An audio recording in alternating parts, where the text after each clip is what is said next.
La respiración celular es una de las vías más elegantes, majestuosas y fascinantes en la Tierra, pero también es una de las más complicadas. Vamos a comenzar a ver la respiración celular desde un nivel alto. Pasaremos por cada una de las cuatro principales etapas y señalaremos la manera en que se conectan entre sí. Vamos a empezar con la glucólisis. La glucólisis es una serie de reacciones que extraen energía de la glucosa al romperla en dos moléculas de tres carbonos llamada piruvato. La glucólisis se encuentra en la gran mayoría de los organismos vivos. En los organismos que realizan respiración celular, la glucólisis es la primera etapa de este proceso. Sin embargo, la glucólisis requiere de oxígeno, por lo que muchos organismos anaerobios que no utilizan oxígeno también tienen esta vía. En la glucólisis, la glucosa, un azúcar de 6 carbonos, se somete a una serie de transformaciones químicas. Se convierte en dos moléculas de piruvato y una molécula orgánica de 3 carbonos. En esas reacciones se genera ATP y NAD+, y se convierte en NADH. La glucólisis ocurre en el citosol de una célula y se puede dividir en dos fases principales: la fase en la que se invierte o requiere energía y la fase en que se libera energía. Comencemos con la fase en que se invierte o requiere energía. En esta fase, la molécula inicial de glucosa se reordena y se le añaden dos grupos fosfato.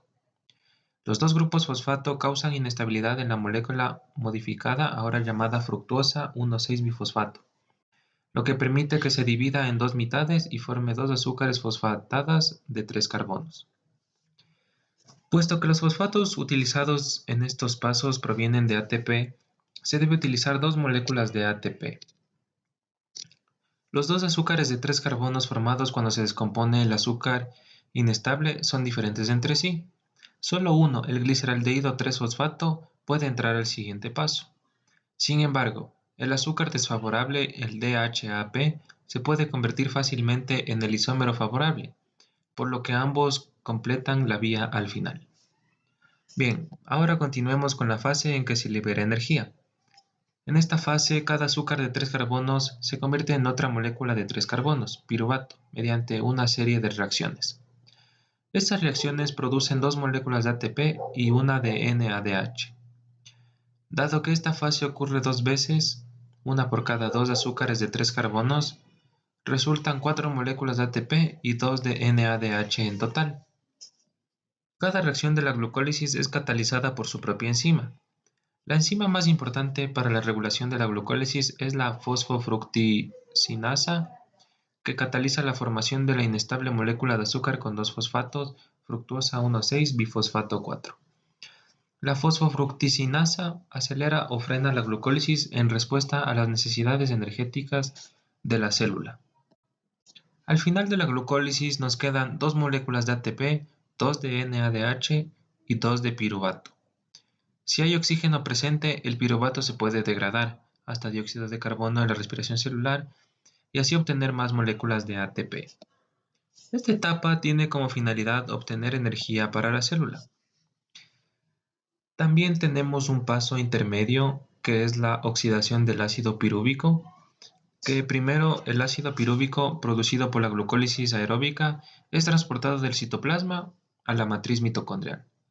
Segundo, allí participa en una reacción de oxidación que genera un grupo acetilo y una molécula de CO2, mientras que un NAD+ se reduce a NADH. Y tercero, cada grupo acetilo se une momentáneamente a la coenzima A para formar acetil-CoA.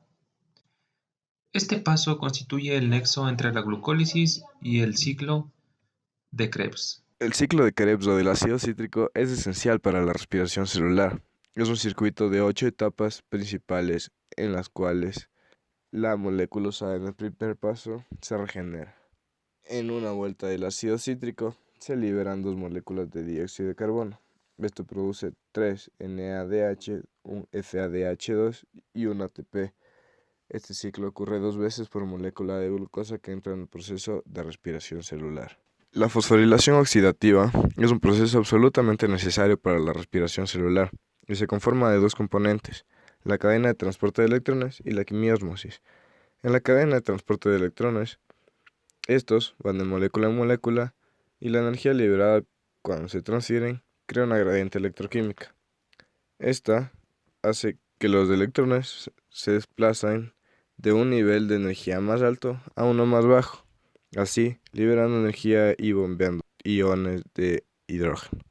Estos se transfieren desde la matriz mitocondrial hasta el espacio intermembranal. El oxígeno, en la cadena de transporte de electrones, recolecta electrones y protones para formar agua. Sin oxígeno se detiene la cadena de transporte de electrones y la quimiósmosis.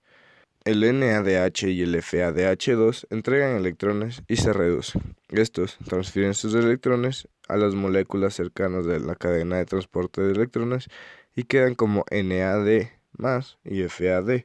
En la quimiósmosis, finalmente, la energía almacenada en la gradiente se utiliza para sintetizar ATP.